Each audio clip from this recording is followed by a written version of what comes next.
I talked about potentially what we saw with this New England game in the red zone.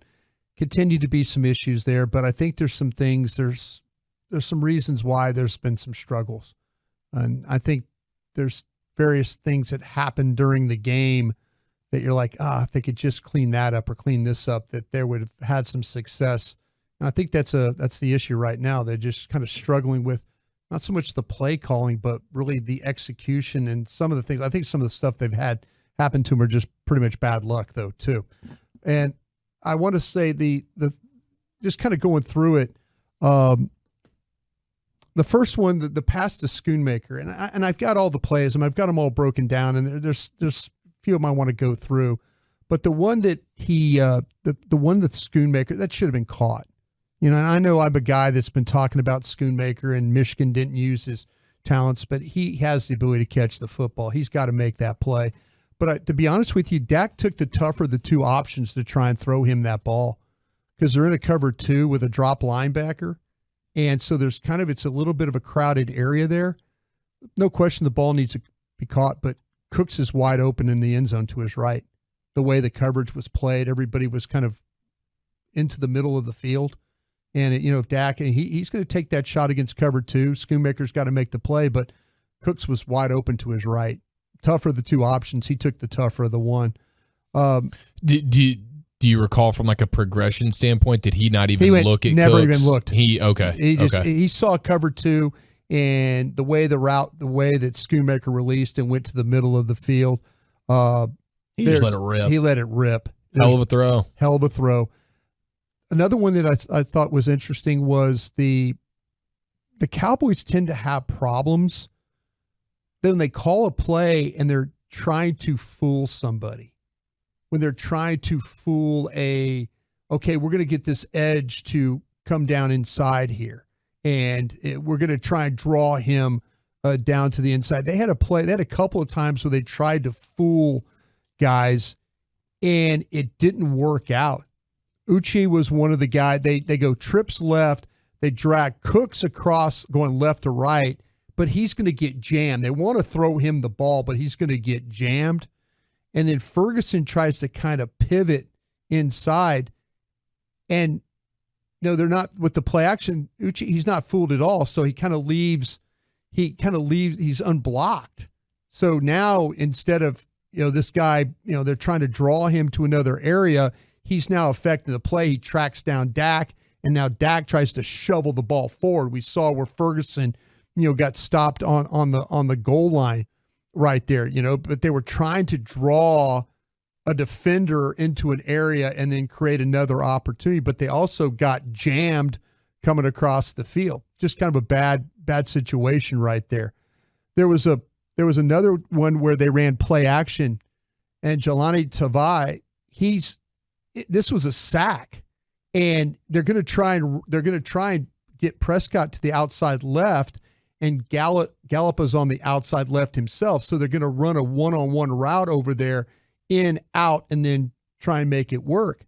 Well, they don't block Tavai at all. They're thinking, okay, well, he's going to go down inside for the fake. And I understand if you're going to play against teams, I didn't see the Patriots as teams that were just flying down to the inside. If you're going to fool somebody and not block them, make sure that they go with the play. Mm-hmm. But the Cowboys have had several times now here in the red zone where they try and fool somebody or draw somebody into an area, and it doesn't work. They don't bite on it They at all. They don't bite at all. And now I almost use the word garbage. It's a bad play. Yeah, trash. It's a trash play because you're trying to influence and it doesn't influence. So now you have to think about, okay, how many plays are we going to run where let's influence this guy. Is the play fake heavy enough to get the guy to go inside? This has happened the last couple of weeks. They haven't been able to get guys to do that. So really bad situation there. We go back, Prescott and Pollard, they collide in the horrible. on the handoff. They're at the mesh point. I'll tell you what happened there. Pollard is looking at the hole to the right. He's looking, his eyes take him towards the hole. Well, who's standing in the path going towards the hole? Instead of getting the ball and then going to the hole, he's running right at the hole. And so Dak's standing there, and now there's a collision at the mesh point. So now it's Keystone Cops. You hand him the ball, and he's trying to get to the outside. It looked like on TV that maybe Dak had changed the play, and it was supposed to go to a different hole. The way they blocked that play, you could see that. I don't know if it was a change of the call, but what happened was Broaddus up front, they weren't in great shape up front. Now, maybe to your point, maybe people not getting, but you can see it opens up to the right, and Pollard takes the ball. Dak's running like they're trying to run a draw almost, like it's like a delayed ball handling, right? Like a draw. Yeah. And Broaddus is not great. They leave Kyle Duggar, the safety. He's unblocked into play. So now it's, even if you get the play, there's going to be a collision in the hole because of an unblocked player there. But you could clearly see that Pollard's eyes were taking him to where the hole was. Okay. They get in a situation too. They have 2 times where they run the read option stuff, right? Dak should have pulled it again. Twice he should have pulled this. And what happens is Prescott, he gives an inside handoff to Pollard. And now they bring Ferguson in motion across. They've walked this thing in a couple of different times that way. Been able to make that happen. So, you're thinking like, okay, well, just pull it. He hands the ball, it's blocked. Here comes Ferguson. If he pulls it, they both walk. Ferguson turns to him and hits him on the chest like, bro, what are you doing? I know. Ferguson's we're gonna walk this thing if you do it. So that was the one time he hands it off. It's an inside handoff. It's nobody on the outside. And you just know right there. Ferguson just said on the Hunter Lipke, they run another read option. And Prescott, again, hands it off inside. If he pulls it, he's by himself. He might walk in again. There was some confusion by Steele and Bass on their blocks, which led to the penetration. It stopped Hunter Lipke from getting really forward and getting a lot of yards out of it. But there's another one. Prescott pull it. I mean, he's going to watch that tape today, or he's probably watched it this morning, and he's going to go, I got to pull that.